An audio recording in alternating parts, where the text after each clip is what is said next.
ሶስተኛ ስህተትን ማስተካከያው መንገድ ጽብረቃ ስነ ዘዴን መጠቀም ሊሆን ይችላል።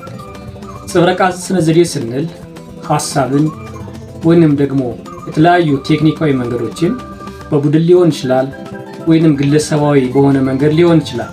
እነዛን ሐሳቦች ለሌሎች ማካፈል ወይም ከሌላ ጋር መወያየት ማለታችን ነው። ይህንን ስል አንድ ሰው ስህተት ይሰራል።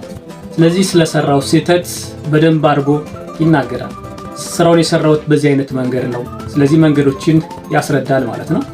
ስራውን የሰራበት ሁኔታ በምን አይነት ሁኔታ እንደሆነ ይናገራል። ስራውን የሰራበት መንገድ፣ ስነ ዘዴ፣ የህግ ሁኔታ፣ የአስራ ስነ ስርዓቶችን በደንብ አድርጎ እንዲገልጽ መፈቀድ አለው።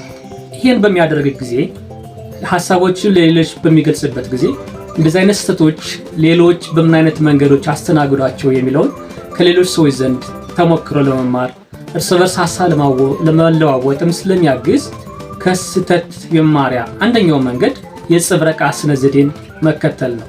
ይህ ደግሞ ድርጅታዊ ማማር ስልትንም ከፍ ያደርጋል።